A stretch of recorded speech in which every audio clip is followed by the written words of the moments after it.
Nós servimos um Deus que nos surpreende. Ele não é surpreendido por nada, mas é um Deus que nos surpreende, porque Ele é o Deus do antes.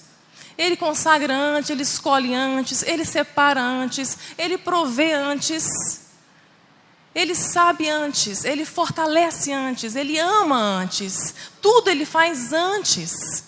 Nada surpreende o nosso Deus, tudo está pronto nas tuas mãos. E Ele não pede o governo de nada. Então, tudo que acontece na nossa vida, quando nós começamos a conhecer a Deus mais de perto, não mais de ouvir falar, mas de com Ele andar. E o melhor lugar de se conhecer a Deus, de com Ele andar, é no vale, é no deserto. Quando nós começamos a conhecer este Deus, nós vamos compreendendo a sua palavra. Que a sua palavra diz que todas as coisas cooperam para o bem daqueles que amam o Senhor, daqueles que são chamados segundo o teu propósito, aqueles que Ele antes conheceu, predestinou, e para quê? Para ser a imagem de Cristo. O único bem que Deus quer alcançar na tua vida e quer que você alcance este bem, que todas as coisas que acontecem nas nossas vidas, este bem não é o seu sonho realizado, não é a tua enfermidade curada, não é aquela porta de emprego que você está esperando, não é a solução do seu problema. Isso são consequências daqueles que servem ao Senhor. Mas o bem que Deus está falando aqui é forjar em você a imagem de Cristo Jesus. Este é o alvo de Deus, este é o padrão. Ele não vai baixar o padrão. Por isso que às vezes somos tão forjados nos nossos desertos, para aprendermos aquilo que Tiago nos escreveu na sua carta. Alegrai-vos quando passardes por muitas provações, porque a prova da vossa fé produz o quê? Paciência. Nós estamos precisando de paciência. Estamos vivendo tempos muito difíceis, tempos de angústia, princípio das dores. E precisamos de uma fé que vai nos salvar. O fim da nossa fé, amados, é a salvação. Você pode perder tudo, você não pode perder a sua fé. Por isso que o Senhor vai permitir as tuas lutas, as suas dificuldades, o teu sofrimento. O sofrimento faz parte da vida do cristão. O evangelho que prega que o crente não pode sofrer é um evangelho falso. O apóstolo Paulo nos diz assim: alegrai-vos com as tribulações, porque as tribulações produzem paciência. A paciência vai produzir o quê? Experiência. Você está passando por um vale e está sendo produzido através da sua fé a paciência. Essa paciência lá na frente vai gerar uma experiência que nunca vai deixar você esquecer que aquele Deus maravilhoso passou com você. E essa experiência que vai ficar para sempre na sua vida, que são os nossos testemunhos. Porque se eu soltar o microfone aqui essa noite, nós vamos ficar aqui até o sol raiar, com tantas experiências que nós temos para contar. E essas experiências vai gerar algo que precisamos muito para viver. Vai gerar esperança. E a esperança em Jesus não nos decepciona. É isso que fala em Romanos 5. Então faz parte da nossa vida. E Deus, Ele permitiu que através de um vale de câncer na minha vida, cumprisse aquilo que Ele me chamou para fazer desde os 12 anos de idade. Eu tive um chamado para missões aos 12 anos de idade. Um chamado de pregar o Evangelho. E colocou fome e sede no meu coração. Houve muitas oscilações, houve muitos desvios. Mas enfim, aos 29 anos de idade, já casada com Aristo, meu segundo casamento, um dos vales mais terríveis que eu passei foi casar muito nova, casei muito nova, fui mãe muito nova. E aos 4 anos de casada eu perdi meu esposo. Eu fiquei viúva aos 21 anos de idade. Eu estou casada com Aristo, meu segundo casamento, estamos casados há 20 anos. Nós temos 2 filhas, a Luana e a Sara.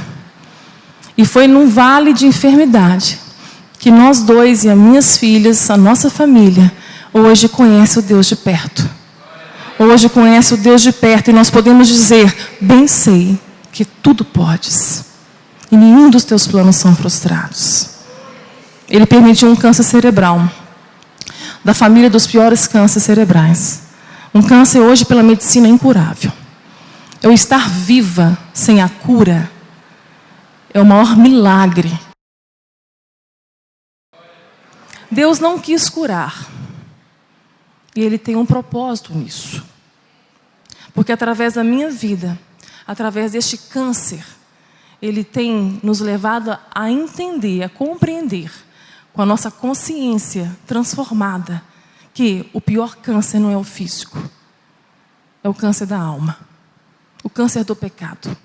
Esse câncer nos leva para o inferno. Esse câncer nos separa de Deus. Amados, nós estamos muito perto do fim. Jesus está voltando.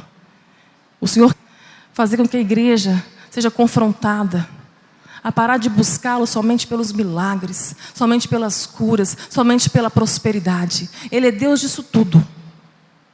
Mas Ele quer nos ensinar que Ele não está nos relacionando conosco por necessidade. Ele não quer um relacionamento seu com Ele por aquilo que você precisa. Deus não aceita isso. Porque o nosso Deus já nos abençoou com toda sorte de bênçãos nas regiões celestiais em Cristo Jesus. Não há falta de nada para aqueles que servem e temem ao Senhor. Deus não tem problema nenhum em te abençoar. O problema está sendo a igreja desse século, a igreja secularizada, deste momento que nós estamos vivendo. Essa igreja querer somente um Deus para satisfazer os desejos dela. Deus não suporta isso. Porque o que Deus fez na cruz por nós, igreja, foi para nos reconciliar com Ele, para um relacionamento inteiro, pleno, onde não há falta de nada. Onde Ele vai permitir, sim, todas as coisas, para que possamos saber que nele podemos todas as coisas, porque Ele nos fortalece. Nada vai nos faltar, porque Ele é o nosso bom pastor. Então não vai faltar também as dificuldades. Não irá faltar também as tribulações, para que forje a nossa fé e o nosso caráter em Cristo. Deus leva canceroso para o céu. Deus não vai curar todos os enfermos. E essa noite Ele está aqui para curar a tua alma. Em todos os lugares que eu prego, tem 2 igrejas dentro de cada templo. Uma igreja está sendo separada, adornada, remida, lavada pelo sangue do Cordeiro. Uma igreja sedenta por Deus e pela palavra. Frequentar um culto não te faz um cristão. Cumprir uma agenda não te faz um cristão. Ser dizimista não te faz um cristão. Descer as águas não te faz um cristão. Nascer na igreja não te faz um cristão. Ter Bíblia na sua mão não te faz um cristão. Andar com Cristo, seguir a Cristo e obedecer a Cristo te faz um cristão. Que essa noite seja noite de libertação. Que essa noite seja noite de arrependimento. Em Jesus está tudo consumado na cruz. Jesus levou sobre Ele as nossas dores, enfermidades. Levou sobre Ele tudo, todo o castigo que nos traz a paz. Mas ainda adoecemos, ainda enfermamos.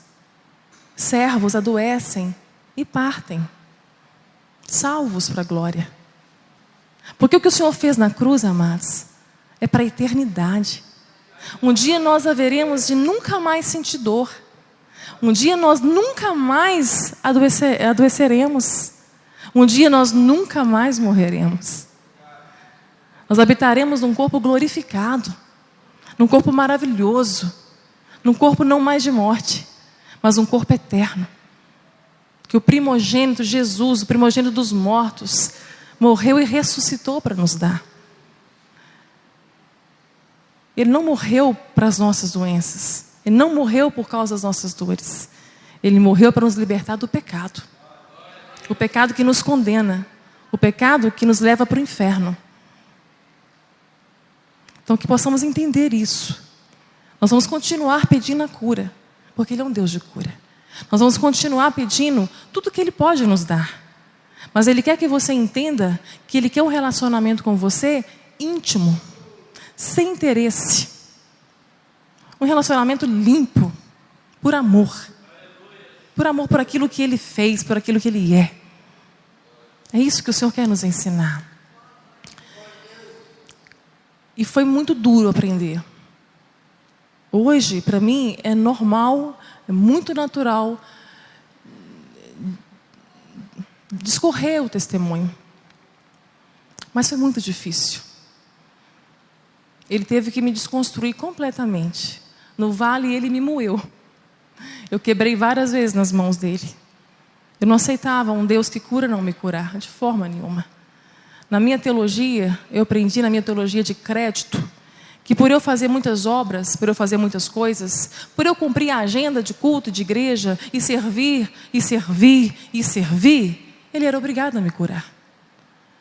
Na teologia de crédito, o crente se justifica pelos seus méritos.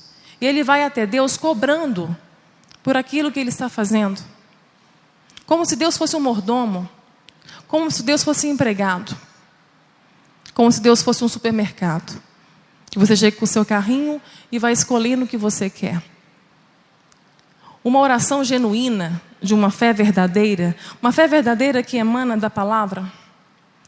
Uma oração verdadeira que agrada ao Senhor e toca o coração dele, seria assim: Pai, eu sei que o Senhor tem poder para curar. Eu sei que o Senhor tudo pode. Eu estou com medo, não quero passar pela cirurgia. Deus quer ouvir tudo que está no seu coração. Ele quer ouvir a sua sinceridade. Então, uma oração genuína e eficaz seria assim: Pai, afasta de mim esse cálice, mas não seja como eu quero, mas como tu queres. Uma fé verdadeira te faz descansar num Deus que pode todas as coisas. E o que Ele fizer, a fé verdadeira, vai fazer com que você tenha consciência que a vontade dEle é perfeita, é boa e agradável. Deus não nos abandona no vale.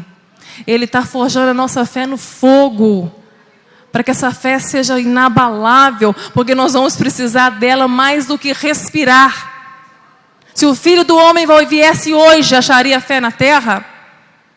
A fé esfriou numa multidão de corações, como assim o amor também, porque a iniquidade aumentou e vai aumentar cada vez mais. Você pode espernear, você pode reclamar, mas Deus precisa forjar a sua fé.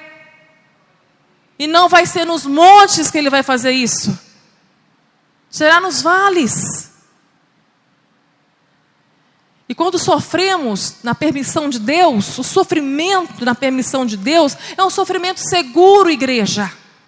É um sofrimento com propósito. Vai passar. Ele passa, como a tempestade passa e vem a bonança. Ele vai passar, você vai respirar. Mas tudo isso que está passando agora está gerando o quê? Paciência, experiência e esperança. Porque haverá um próximo vale quando este passar. E cada vez você estará mais fortalecido, mais forjado e mais preparado